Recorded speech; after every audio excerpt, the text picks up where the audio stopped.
कैसे आप सब? आशा करती हूँ आप सब अच्छे होंगे, स्वस्थ होंगे। स्वागत है आपका इस कक्षा में। आइए आज हम पढ़ते हैं हिंदी व्याकरण का पाठ 7 संज्ञा। प्रियंका साइकिल से स्कूल जाती है। तालाब के किनारे पेड़ पर एक कौवा बैठा है। उसे प्यास लग रही थी। उपयुक्त वाक्यों में चित्रों के साथ दिए गए रंगीन शब्द किसी न किसी के नाम, स्थान, वस्तु व भाव का बोध करा रहे हैं। इन वाक्यों में प्रियंका एक लड़की का नाम है, कौवा एक प्राणी का नाम, साइकिल पेड़ वस्तुओं के नाम, प्यास भाव का नाम। इस प्रकार प्रियंका लड़की व्यक्ति का, कौवा एक पक्षी अर्थात प्राणी का, साइकिल व पेड़ वस्तुओं के, तालाब और स्कूल स्थानों के व कौवे का प्यासा होना एक भाव का बोध करा रहे हैं। जिस शब्द के द्वारा किसी व्यक्ति, वस्तु, स्थान अथवा भाव के नाम का बोध होता है उसे संज्ञा कहते हैं। ये शब्द व्याकरण की दृष्टि से संज्ञा है। संज्ञा के भेद। संज्ञा के निम्नलिखित 3 भेद होते हैं: व्यक्तिवाचक संज्ञा, जातिवाचक संज्ञा और भाववाचक संज्ञा। व्यक्तिवाचक संज्ञा: अमिताभ, अजय, मनमोहन सिंह, नरेंद्र मोदी, बाइबिल, रामायण, महाभारत, रूस, अमेरिका, दिल्ली, पंजाब आदि शब्द विशेष व्यक्ति, वस्तु और स्थान की ओर संकेत करते हैं, इसलिए ये शब्द व्यक्तिवाचक संज्ञाएं कहलाते हैं। तो इस प्रकार किसी विशेष व्यक्ति, वस्तु अथवा स्थान के नाम को व्यक्तिवाचक संज्ञा कहते हैं।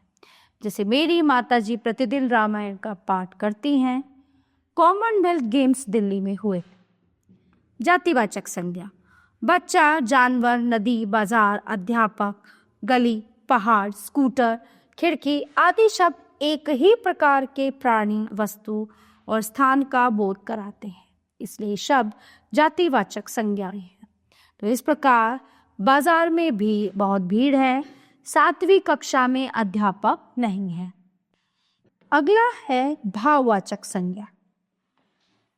मिठास, बुढ़ापा, थकान, गरीबी, आजादी, हंसी, चढ़ाई, साहस, वीरता आदि शब्द भाव, गुण, अवस्था तथा क्रिया के व्यापार का बोध कराते हैं, इसलिए ये सभी शब्द भाववाचक संज्ञाएं हैं। तो इस प्रकार किसी भाव, गुण, अवस्था या क्रिया के व्यापार का बोध कराने वाले शब्द भाववाचक संज्ञा कहलाते हैं। भाववाचक संज्ञाएं हैं इस प्रकार: लगातार कई घंटों तक खेलने से मुझे थकान हो गई। बुढ़ापे में इंसान बिल्कुल बच्चा बन जाता है। हिंदी भाषा में अंग्रेजी के प्रभाव से संज्ञा के 2 भेद और स्वीकृत कर लिए गए हैं। ये हैं द्रव्यवाचक संज्ञा और समूहवाचक संज्ञा। द्रव्यवाचक संज्ञा: चांदी, दाल, सोना, तांबा, पीतल, तेल, घी आदि विभिन्न प्रकार के खाद्य पदार्थ द्रव्य तथा धातु हैं। ये गणनीय नहीं होते, इनका प्रयोग सदैव एक वचन में ही होता है। तो इस प्रकार जिन संज्ञा शब्दों से किसी द्रव्य या पदार्थ का बोध होता है उन्हें द्रव्यवाचक संज्ञा कहते हैं। 2 किलो उड़द की दाल चाहिए, ज्यादा घी खाने से मोटापा बढ़ता है। समूहवाचक संज्ञा: परिवार, सेना, दल, संघ, समूह, गुच्छा आदि शब्द एक ही जाति के व्यक्ति अथवा वस्तु के समूह का बोध कराते हैं। एक जैसी वस्तुओं के एक ही स्थान पर मिल जाने पर हम उसे एक ही नाम के द्वारा संबोधित कर देते हैं, जैसे छात्र वर्ग, विद्यार्थियों का समूह, मंत्रीगण आदि। तो इस प्रकार जिन संज्ञा शब्दों से एक ही जाति, व्यक्तियों या वस्तुओं के समूह का बोध होता है उन्हें समूहवाचक संज्ञा कहते हैं। मेरे परिवार में 7 सदस्य हैं। अध्यक्ष महोदय को फूलों का गुच्छा भेंट किया गया।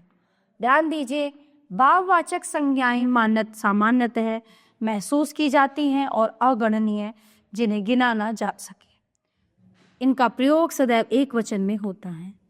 जातिवाचक संज्ञाएं गणनीय होती हैं। कभी कभी व्यक्तिवाचक संज्ञा का प्रयोग जातिवाचक संज्ञा के रूप में भी किया जाता है। जैसे हमारे देश में रावणों की कमी नहीं है। आज के पुरुष प्रधान समाज में झांसी की रानियों की बहुत आवश्यकता है। जातिवाचक संज्ञा का प्रयोग बहुवचन में होता है। जब हम भाववाचक संज्ञा को बहुवचन के रूप में प्रयोग करते हैं तब ये जातिवाचक संज्ञा बन जाती है। जैसे बुराइयां मनुष्य को विनाश की ओर ले जाती हैं। भाववाचक संज्ञा बनाना। भाववाचक संज्ञाएं। जातिवाचक संज्ञा सर्वनाम, विशेषण, क्रिया तथा अव्यय शब्दों से बनती है। भाववाचक संज्ञा बनाते समय शब्दों के अंत में प्राय, पन, त्व, ता आदि शब्दों का प्रयोग किया जाता है। जातिवाचक संज्ञा से भाववाचक संज्ञा बनाना। दानव दानवता, मानव मानवता, मित्र मित्रता, भ्रातृ भ्रातृत्व, भक्त भक्ति, संस्कृति संस्कार, जवान जवान। सर्वनाम से भाववाचक संज्ञा बनाना।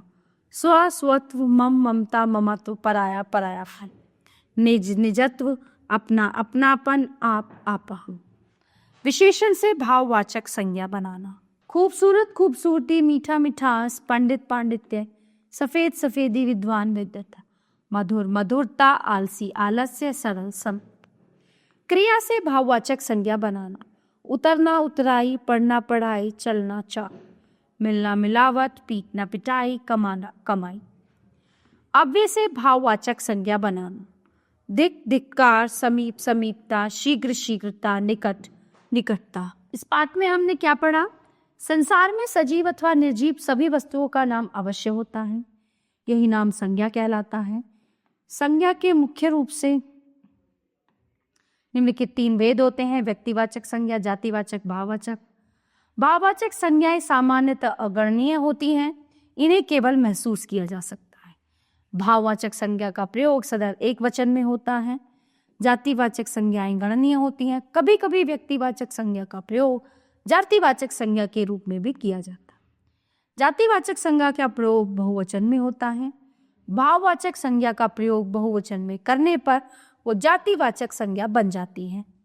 हिंदी भाषा में अंग्रेजी के प्रभाव से संज्ञा के 2 और भेद स्वीकार किए गए हैं: द्रव्यवाचक और समूहवाचक।